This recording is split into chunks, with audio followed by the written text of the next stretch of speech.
Welcome back to another episode of The Power of Your Story, a space for people to share their story, learn from their story, and ultimately empower others through their story. Today's guest is someone that I was very fortunate to be connected with. I believe it was through Summer Watson that connected the two of us and created this space where we're able to have a conversation and conversation around this particular topic of money. And that is what I wanted to bring to this particular show. And that is this concept of what is your relationship with money? How do you view it? How does it come into your life? What is the mindset around it? And ultimately, where do you operate from? Is it the lack of or an abundance? But before we get into that show and this particular episode, I wanted to make a few quick announcements. First one being an invitation to all of the people that have been a part of this particular show. And that is, if you've enjoyed any of the previous episodes, please consider leaving us a review on Facebook or LinkedIn. And then outside of that, if you have any questions throughout this particular episode, consider leaving us a comment or join in and ask whatever the questions may be, because as much as this conversation is for the two of us, it is also a conversation for all of you. And so whatever the questions you have, feel free to ask. And if there's something that I'm sure we're not comfortable answering, we will let you know on the spot. And with that said, let's get back to the show.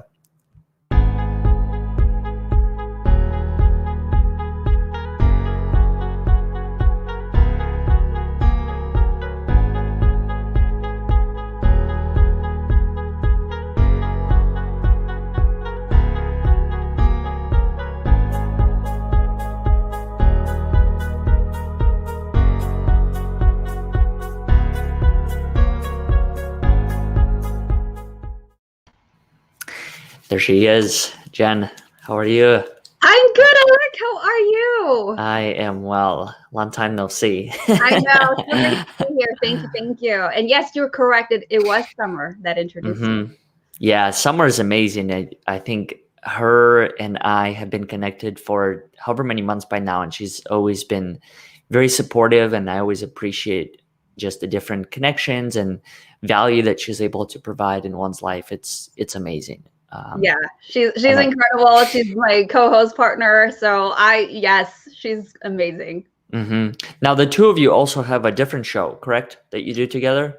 Yes, we do. It's called the Life, Love, and Money Show with Summer and Jen. And we do that every Thursday. So talking about all matters with relationships, love, life, obviously money, because a lot of it's interrelated. So really, really great topics. And so that's what we do every Thursday. That's awesome. Well, I guess it couldn't be a more fitting conversation to have something like this as far as what is your relationship with money.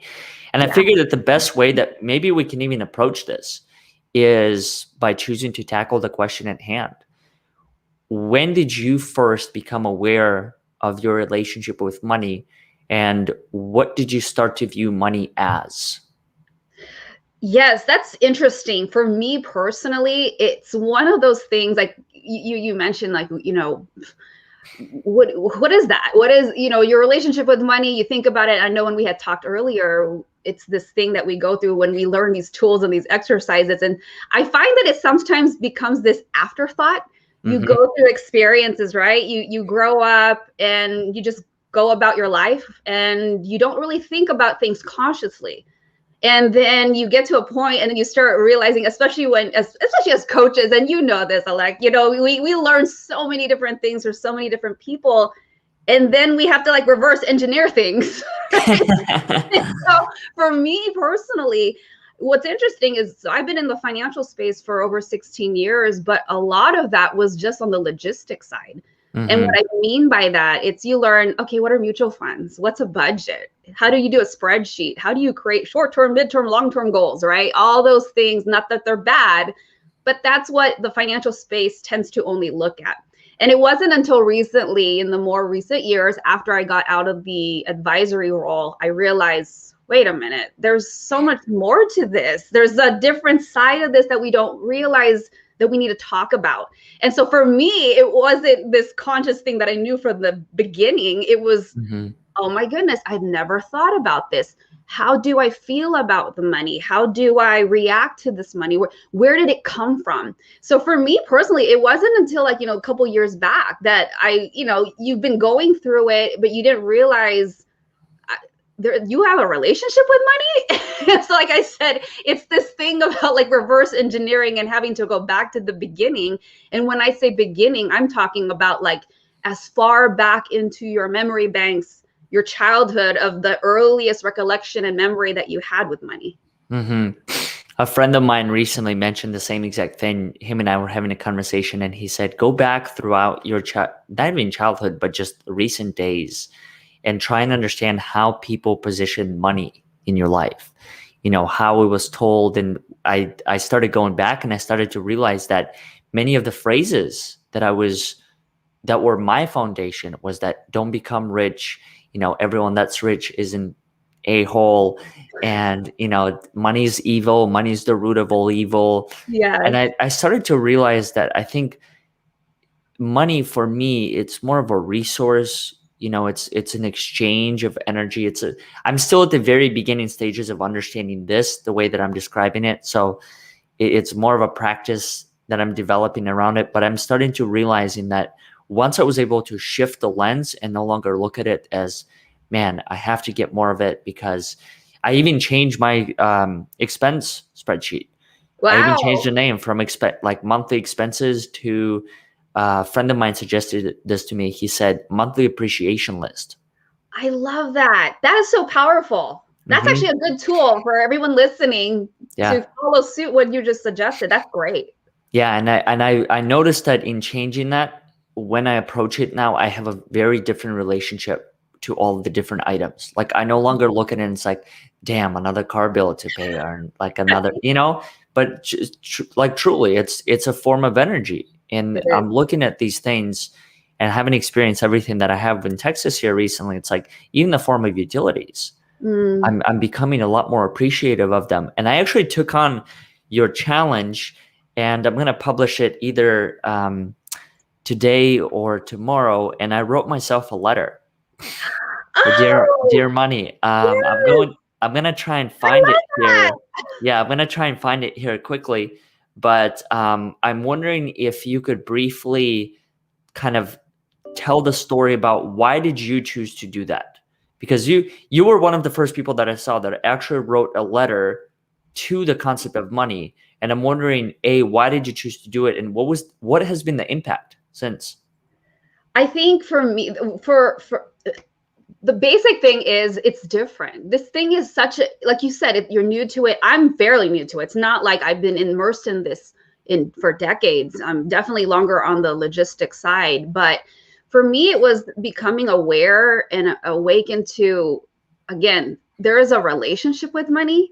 You hear these phrases, you grow up, whatever you heard from your mom or your dad or teachers, whoever was around you, and you have no idea at that time that it's going into your subconscious mind, and the patterns that you will start to eventually repeat, you just don't realize it. And then as the years go by, you become an adult, and then you realize, wait, what's going on here? And so this whole exercise of writing this letter is so powerful, because when you write a letter, it's as if you are personifying money, not in an idealistic way, right? I'm not saying that, but it's just shift the perspective. I mean, even as simple as what you did, renaming the spreadsheet, right?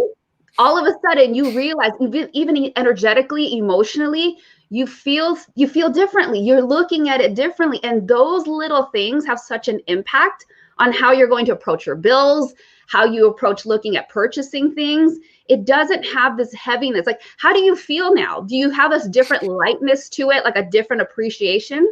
Oh, yeah. Yeah, I definitely do. And I even think as I wrote the letter, dear, I'll read this to you. So I crafted this into a form of a poem, because for me, just like poetry, just it has that much more of a frequency or energy that comes with it. And so here it goes. Dear money, for years, I didn't understand your value or why you existed. The more I thought about what is my relationship with you, the more my thoughts became twisted.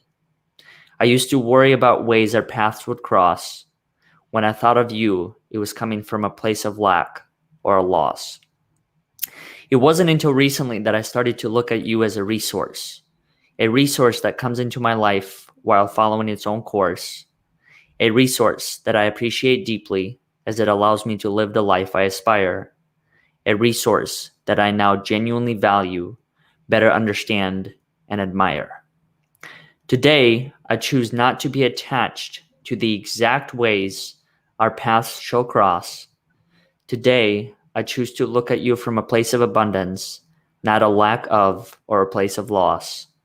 Today, I choose to change your name from monthly expenses to monthly appreciation list.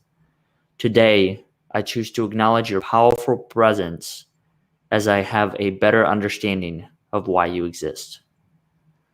Oh my gosh, I had so much that was absolutely beautiful. I got so much to say about that. I'm so glad you brought this thing up about the letter. And so let's go back to your question. Mm-hmm. You know, the reason why I think this is so powerful is because when we talk about the relationship with money, and I was briefly explaining, it's like we're personifying money as a person. Mm-hmm. And when you think about all these negative things and phrases that you've heard in the past growing up, like, you know, imagine here's money and you're talking to money. And let's say it was the opposite of, like, literally you wrote like a love letter. Mm-hmm. And you're talking your money, and, you know, you're going about the house and, you know, walking around and going about your day. And, you know, like, oh, I hate you. Money's evil. You know, greedy people are, you know, they're all rich and, you know, they're just trying to screw people over. And, you know, all this negative feed and energy, right? And there's this direct correlation to, like, the way that energy is going towards that money. It has the opposite effect when you write a love letter, because now we're showing appreciation for it. And there's so many key phrases you said in this letter, and I was just like, oh my goodness. Because of that, your mindset starts to shift in how you're looking at things.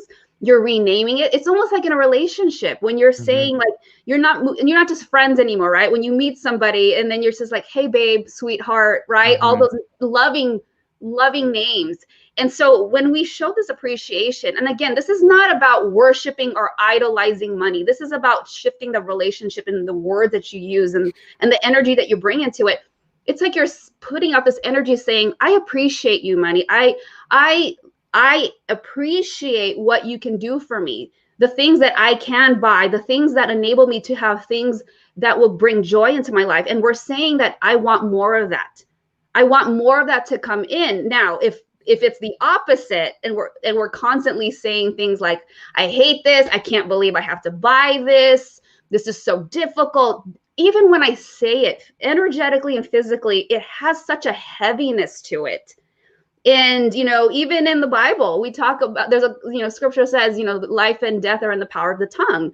Even in the Bible, it talks about, you know, the words that you use are so powerful. You can either breathe life into the relationship or you can kill it.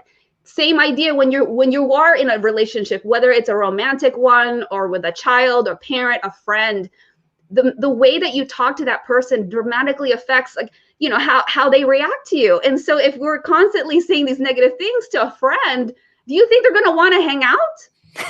No, they're not, right? They're just like, screw you. I don't want to be around you. You suck and you're mean. And it's the same idea with money. You talked about, like, you know, this energy. Then money, then you have to really take a look at the things that you say. What is the result? What do you see happening? Even if you want to look at your bank account, your statements, like, do you see that it's always, you know, you're running in the red, or you're feeling like you're in this lack? Because you could be saying negative things. And so it's really, really important to understand the power of writing this letter is showing this appreciation and awareness, and that you are acknowledging the things that money can do for you in a positive light. It's so huge to go through that exercise, because again, it's like one of those things which you don't think about until you sit down and consciously think about, how do I talk to my money? How do I treat it? How do I look at it? It's not until you become mindful and aware of the things that you're doing and saying that you can even make those changes, because like lemmings, you know, we're just kind of going about without intention. But when you can be intentional and really sit down and think about these things, that's when the change and shift in mindset and perception can take place. Where do you think this phrase "money is evil" really came from? I think I hear that so often. And just for some of you, for context, it's in scripture in the Bible, and the true full phrase is the love of money is the root of all evil. So Mm, I think throughout the years, that part in the beginning has fallen off, like the telephone game. And hmm so it became, money is the root of all evil, which is so not true. Because if that was true, then think about how can all these wonderful organizations, projects, things that help people, it requires money. Yeah. And it's interesting because even there's people in the church that misquote that scripture. And you think about it, it's like, really, if it's evil, then why do you ask for it every week? That's true. Right? If it's so evil, how are you going to fund projects? How are you going to feed homeless? How are you going to feed women and children, widows, all that? How can you fund that if you're saying money's evil? I mean, it's just so, it's ridiculous when you think about it. It's not evil. It's a tool. It's a resource. It's not good. It's not bad. It's a, it's so crazy how it's been misinterpreted and misquoted over the years. But that's where it came from. Yeah. Do you ever find it challenging to talk about your own financial challenges, not only with yourself, but like anyone else? Not so much for me. I would say I'm very open, and Mhm. I love talking about where I've fallen and made mistakes because I know it helps other people, and especially when I'm coaching people, they people appreciate it when we can be honest and vulnerable and explain, like, hey, you know what, you're not crazy. Listen, I know that this situation looks really messed up right now, and it's confusing and it's scary or whatever it is that you're going through. But I always want to instill hope that, like, I've been there. I've been there and I understand. But, and there's some things that I'm still, in works in progress of. And it's okay. We all make mistakes. We live here on planet Earth. That's what happens. And I think that's what's so crazy. I think sometimes as coaches, some people feel like they have to be perfect. And that's so not true because everybody can learn from people's experiences and mistakes.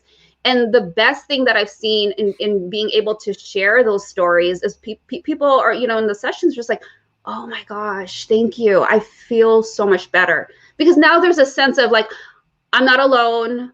I'm not a total, F up or whatever they've been saying about themselves. And then, there's this encouraging hope that they realize, like, I can do better. I can change this. It's not the end of the world. And so when I see that, it just makes me realize, like, yeah, this is something that we have to start talking more about, because as a society, we've been told, like, oh, money's taboo. You're not supposed to talk about that. You're not supposed to talk about Mhm. religion, politics, and money. And it's like, no, we have to start having conversations and start moving away from these things that we've been deeming as taboo. Because here's the thing, if we don't talk about it, when are you going to talk about it? When you're already in the disaster? Why Mhm. not be proactive so you don't have to be reactive?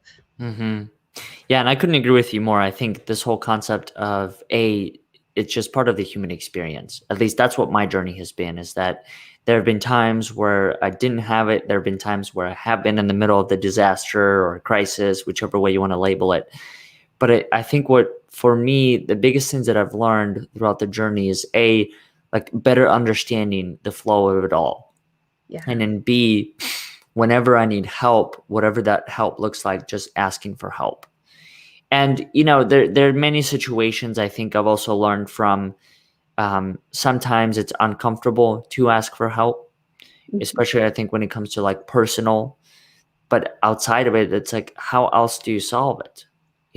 How else do you get out of the whatever that crisis situation may be like, so you can take some time and focus on, like you said, more proactive approaches to it all. Mhm.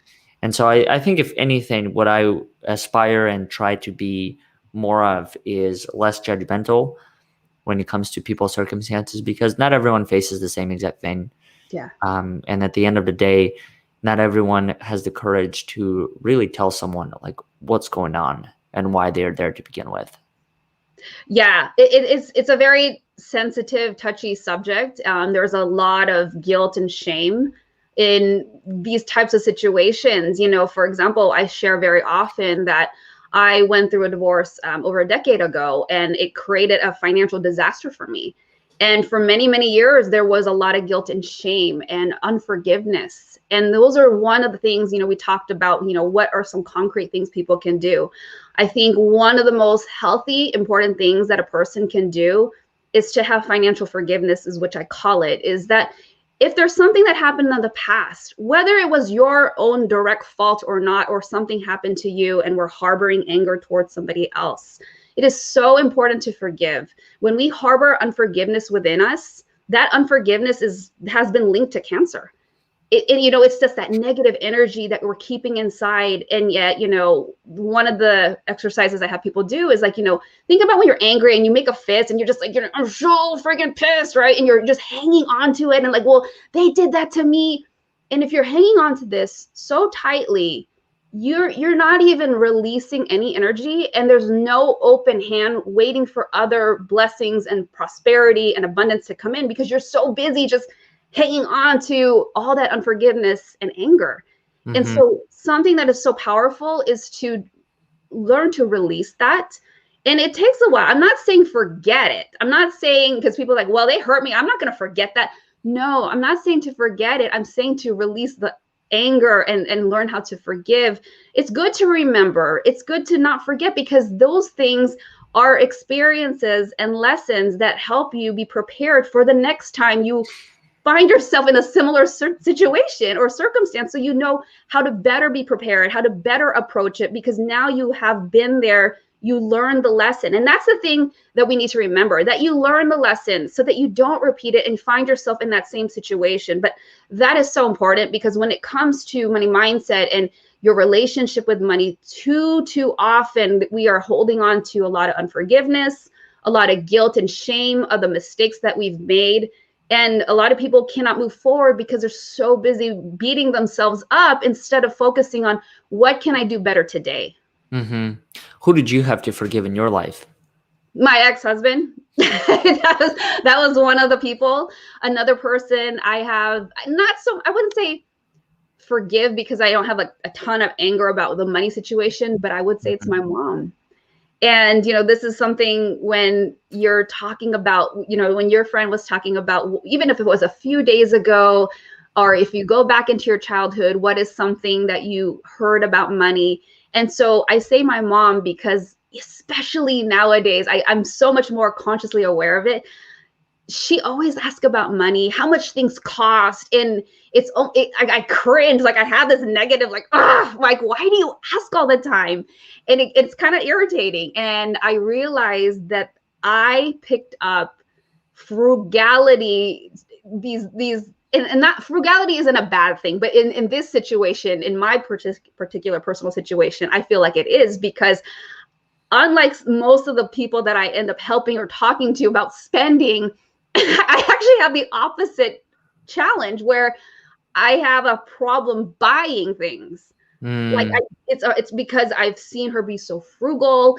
Everything is expensive. You can only buy things when it's on sale. If I tell her like how much something cost, it's like, oh my goodness, that much? It's not on sale. And it's like, girl, not everything is always on sale that you have to buy it. But so don't get me wrong, people. I'm not saying being frugal and wise and prudent about purchasing and things like that is a bad thing. But when it becomes to the detriment of that, you start to look at other things that bring you joy in a negative light. Like, for example, I don't advise people, like, especially if you're not like, starving and you're barely surviving. But there are other gurus out there who say, like, don't buy that latte, don't buy that coffee, don't do this, right? And you've seen that kind of advice, and I don't like that, because if that special cappuccino, latte, whatever it is, brings you joy, and you're not busting your budget and you're still paying go have at it.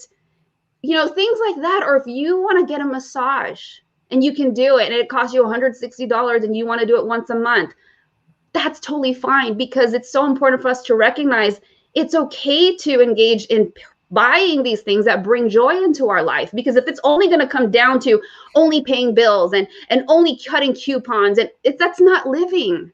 That's not living. And it's almost this perception that you can't enjoy life. And so so I share that story with my mom because I realized I've had to like fight against that it's okay to buy things that are not on sale or buy things that are like a nice luxury item. And I'm not breaking the bank or, totally destroying my budget or things like that. So again, so that's an example of the opposite effect. But still, as you can see in my own story, growing up, I had to recognize like, oh my gosh, that's where that came from. Because I will notice when somebody says like they bought a nice purse, and I'm talking like, like a 200, 300, even 2,000 designer bag, I can feel this energy in me go like, oh my gosh, you spent that much. Like, I don't say that, but in my mind, I'm thinking it. And I immediately remember, I know where that came from. Mm-hmm. How do you mitigate risk when it comes to this mindset of understanding money as an energy source and knowing that if you think within certain patterns and approach it from a particular lens, more of it will come into your life and then, leave. Like, where does the risk component come into that? Like, how does that even register? So when you're talking about risk, are you talking about like not have this like false sense of like, oh, it's all just gonna come in? Exactly. Exactly. On me. I love this question because there's two components when it comes to the relationship with money. So earlier I talked about being a financial advisor. I'm a money financial coach. And so, yes, there's the mindset component, but it also does need to be backed up by the logistics. Again, so the logistics is are you staying immersed in financial education? Are you involved in conversations? Do you listen to podcasts or shows that talk about money? Are you working with somebody that can be a mentor, a coach, an advisor? And so all those things can help mitigate the risk because you can't just do like, I'm just going to manifest it. I'm just going to have like money rain down and it's just all, I'm just going to have all this positive energy and the money's just going to come my way. I'm not saying that that can't happen, but there still has to be the logistical part of it where you are planning properly. Mm-hmm. And so it's not, wave your magic wand and meditate and close your eyes. That's part of it. But yes, you have to still create a plan. You still need to create a spending plan, a budget, whatever you want to call it. It's the same thing. You still have to take a look at, what are you investing in? Have you identified your short-term, mid-term, long-term goals? Have you taken a look at where you're putting the money? What is the return? What is it all doing for you? Are you putting the money in the right place? Are you establishing the right things? Like, for example, insurance, estate planning, power of attorney. So there has to still be this component of proper planning and, money management. But it does dramatically help that you are doing all of it. You have the mindset to go along with the planning, because I'll tell you, there are people that this is an interesting concept because there's sometimes people that may think like, oh, somebody has a ton of money. Mm-hmm. I'm telling you though, that sometimes that's like the weirdest situations because like, for example, I had a client long time ago. He was a doctor making about $400,000 a year and had nothing. Spent all of it, had no insurance, no plan, had a family. And I'm just thinking like, this is a disaster waiting to happen. So don't automatically think just because somebody has a lot of money that they're set. It's the craziest thing. It's just because we don't learn this in school. It's like I said, it's like reverse engineering. You get to a point, you realize like, I don't know what I'm doing. Mm-hmm. I never thought about having a relationship with money. I never thought about, I really need to start planning what I'm doing with it. I'm just spending it. I don't know where it's going. So you have to have both, because if you're just doing the planning, or you try to do the planning, but you haven't addressed your money mindset, or you haven't addressed the relationship you have with money, people that are only doing the planning might find themselves like, I just can't stick to it. I keep spending, or I'm so afraid of putting the money somewhere, because there's also those different fears that people grew up with, especially if they saw their parents having a very difficult time spending or trusting people with their money. So people will tend to just stash the money in cash under their bed. I'm telling you, I've seen it all in a shoebox. I mean, it's crazy. I'm like, there are banks and they're so distrusting because of something that happened to them. So, even if somebody has money, even if they, they have a high income salary or something like that, it doesn't matter. It has to, both need to take place in order to maximize return, maximize the plan, as well as mitigating the risk. Do you have any fears around money, or are there any areas that you choose to second guess right now and knowing what you know? For me, I would say right off the bat, it's trusting yourself, because there's this weird balance, right? Like kind of like the last thing that we just talked about, where I know it's not just waving a magic wand and meditating, but I know what we're doing and I know the exercises, right? And then there's a side of it like, okay, I'm looking at the spreadsheet, I'm looking at the numbers. And so here's an example, because you've done coaching and whatnot and speaking. And there was this instance a couple months ago, actually, and it's especially with pricing. And this is kind of what has to do with money mindset. So there was a particular client that wanted to do a project. And I remember analyzing, I brought in a partner, and her and I were having this conversation. She's also a coach. And we were at that point where we were realizing, okay, well, what are we going to charge? So we separated and we're like, okay, figure out your part, I'll figure out my part. And we knew the roundabout quote that we were giving this potential client. And when we did the math and we came back together, we're like, well, this is where she's at, but this is how much the work is going to really be valued at. And then we said, we had to kind of make a pact to one another and say, we have to trust in our skills. We have to trust in our ability. If we go lower and provide the value at a higher point than what we're valuing it at, I go, we're going to make like $2. And it was one of those moments. And then, it's kind of like, well, yeah, heck, the money would be great. You don't want to give it up. But then at the same time, you don't want to say yes to situations where you're doing the work. And so what ended up happening was I said, I don't want us to go into this with this yucky, negative feeling. No money is worth that. And so it was that money mindset that had to come in and be like, trust, and stick to your guns. Know your value, know your worth, and understand, and then back it up with numbers and back it up with how much that work is going to take in terms of hours and how much time and effort and energy and all those things. And I told my partner, I told her, if she doesn't bite, be willing to walk away from this, because I am not lowballing it. I'm not going to do that to us. So that's what I'm saying. It was that trust. It was that trusting yourself and knowing your worth. And it doesn't have to necessarily be in a work situation, but just that idea of having to trust yourself and be putting out that energy out there that, look, I trust myself. Bring opportunities to me that show me that I value my work, I value my time, I value who I am as a person and what I can bring to the table and how I can serve and help other people. And so we're like, okay, let's do it. We settled on a number.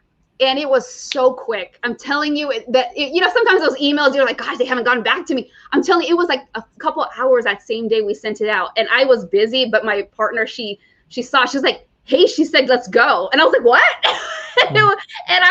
and that was such a big lesson for me, that it's one of those things you already know, but when you're really in the thick of it and you are putting yourself in that situation, you realize like you are powerful.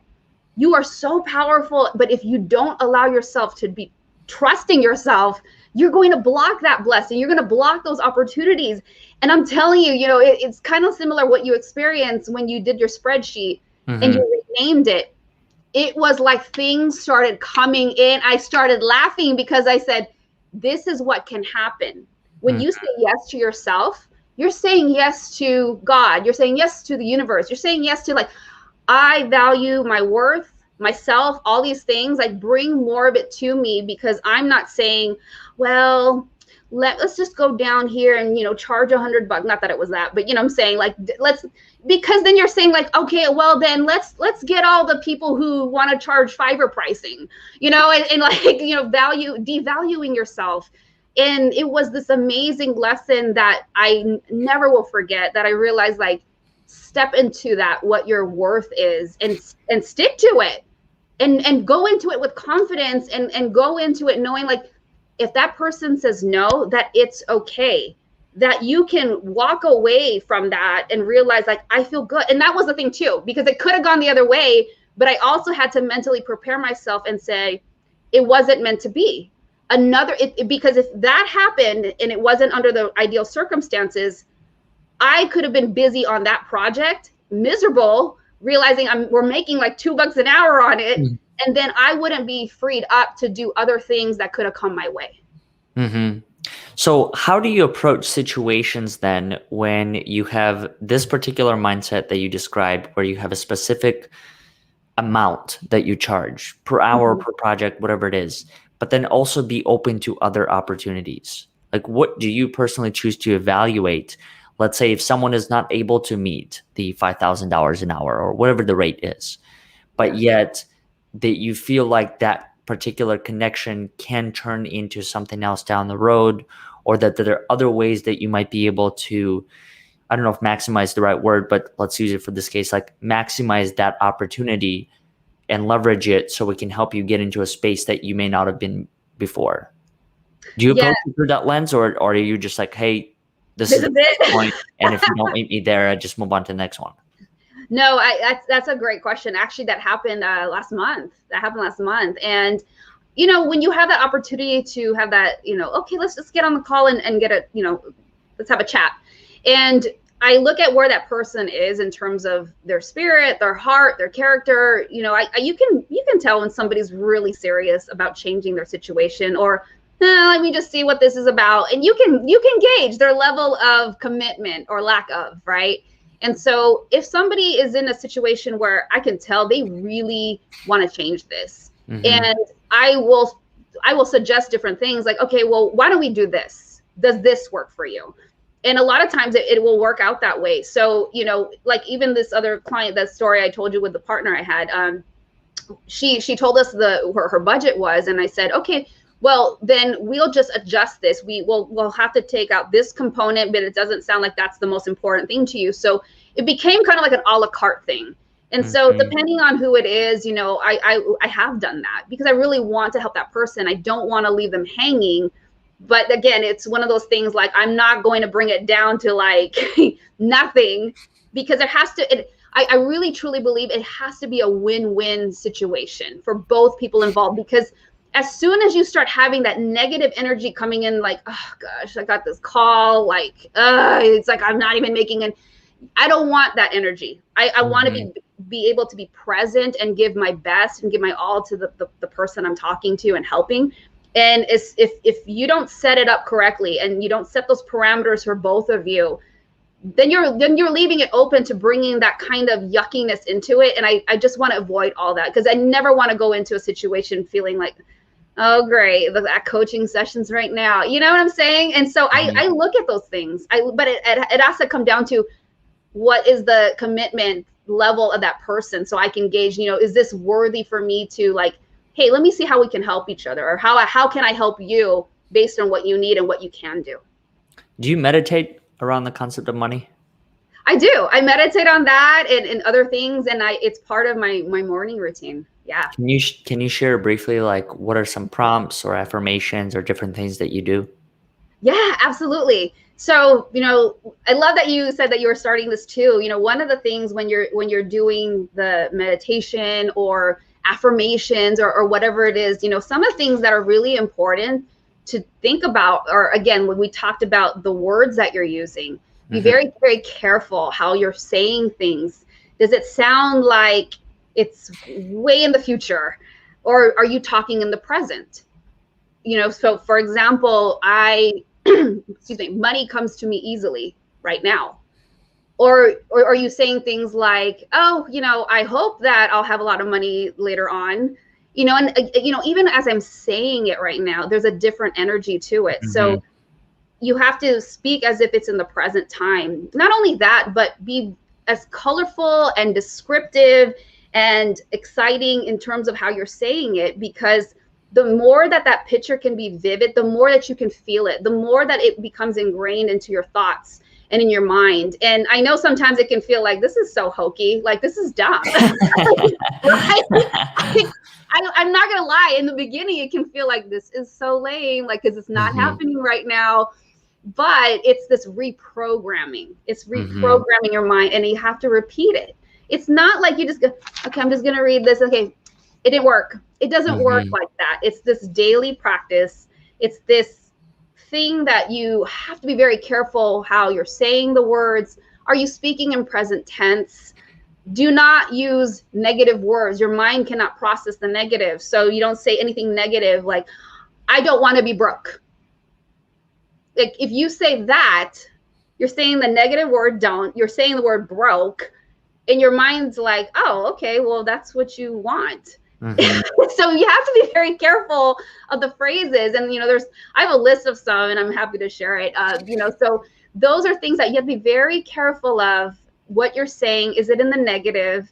Are you using don't and the negative words like broke or in debt? It's like, no, you flip it around. And so these are things that are very helpful to understand that, when you start talking about these things and start imagining it and really feeling the energy behind it, it can be weird. It does take practice, because I'm so not going to lie to you. I can feel like, what the heck is this?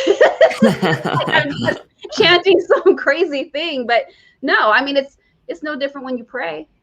You're praying, it's meditating. You're speaking life, and you're speaking these things and declaring it into existence. And the part that can be strange sometimes is when you feel like you don't believe it. You might have this imposter syndrome. You might feel like, well, it's not happening.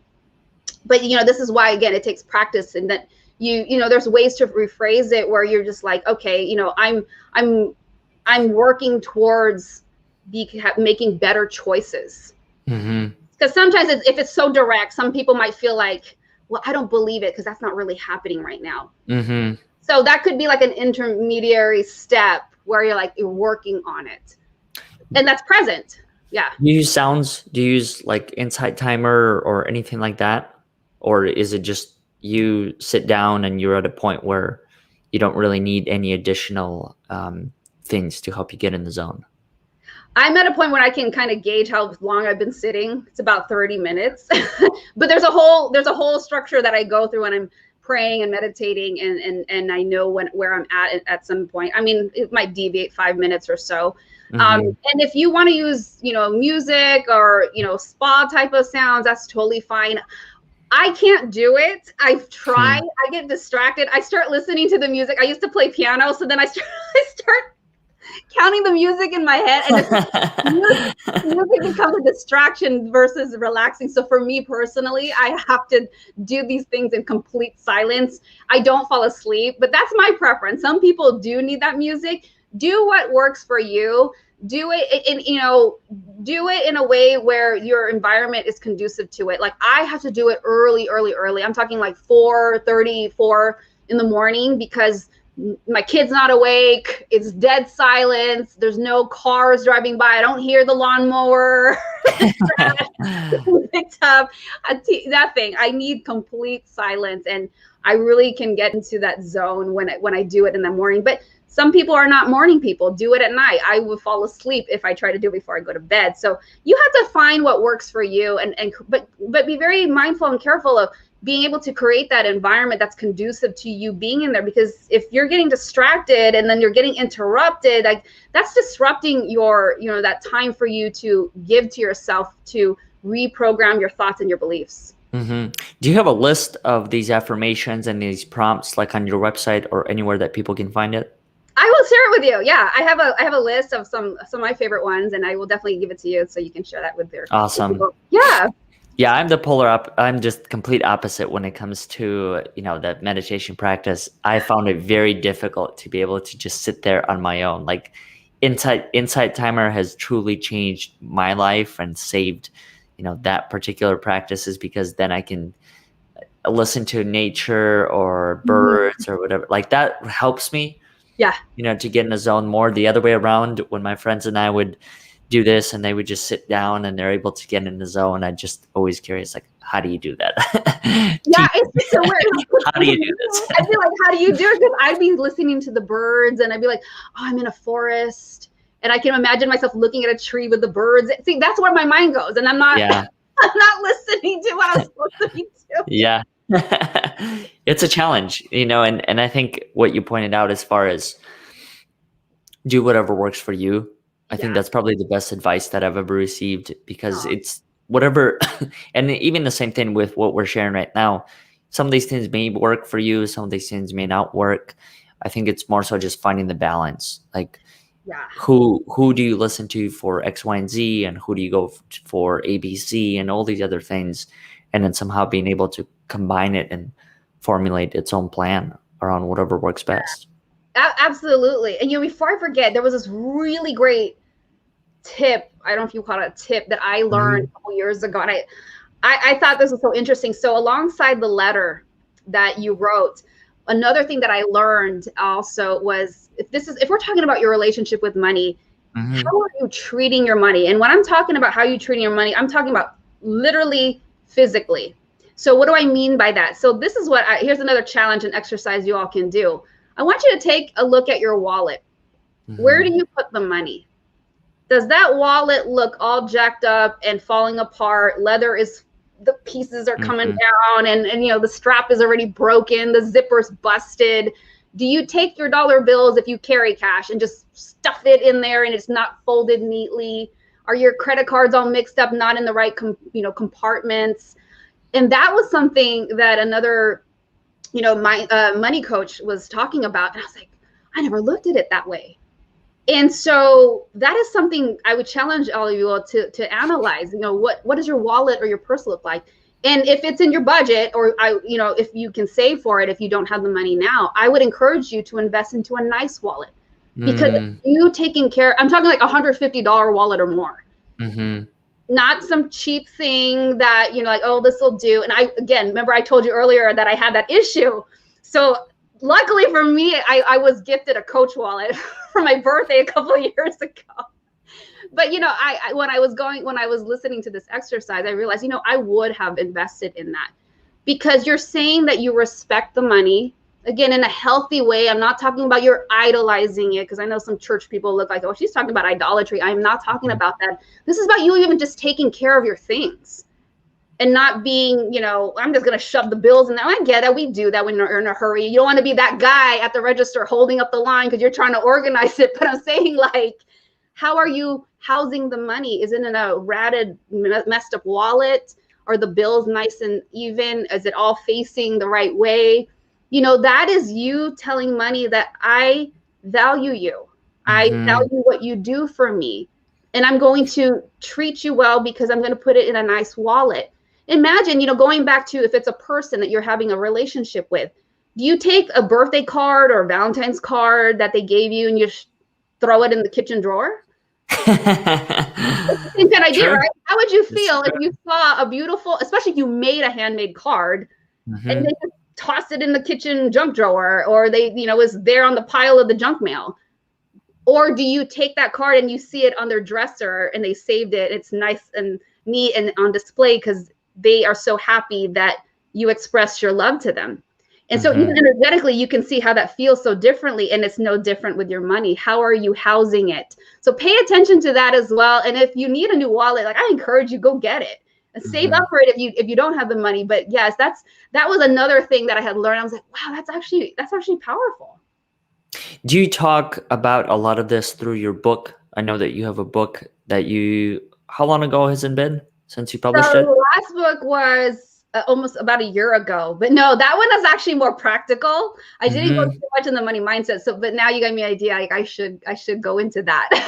There you go. I got so burnt out after that one. But yeah, it's a challenge to write a book. It's a challenging process. Yeah, because aren't you going through that yourself? Oh yeah, like it's not only about like sitting down with one's own thoughts and things, but like organizing that information. Yes. Because in your mind, it just makes sense. Like, oh, this happened, and then this happened.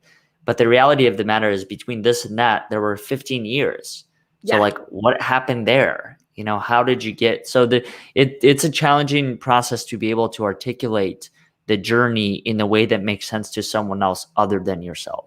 At least for me, that's been the challenge. Exactly. And then sometimes you wonder during like that gap, you're realizing, well, how much information should I include so they don't get lost? And then I've seen other authors where they're able to just very, very well done. They'll put a sentence that takes me back to the point they made, but they didn't have to give me 3 pages of intro on it.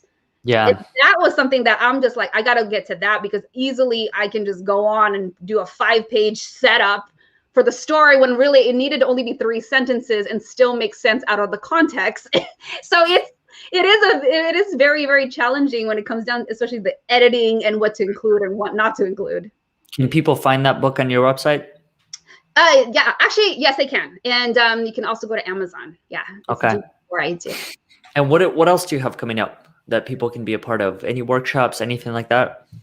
Yes, actually, with Summer, Dr. Summer Watson, my partner that introduced the both of us, we actually, not only we have our show, but we also have a group called the Life, Love, and Money Collective. And so right now, if you would love to join our community, I can share the links as well. And we'd love to have you in there. And we have some amazing things coming up in a group coaching program. So that's what we have going on. And it's one of our main focuses. That's awesome. Jen, thank you so much for being a part of this and coming on here, sharing everything that you do. And I'm grateful that you and I have been connected for however long by now, and just being able to come together and collaborate and add value to each other's lives. Absolutely. Thank you so much for having me. It was great to be here. Absolutely.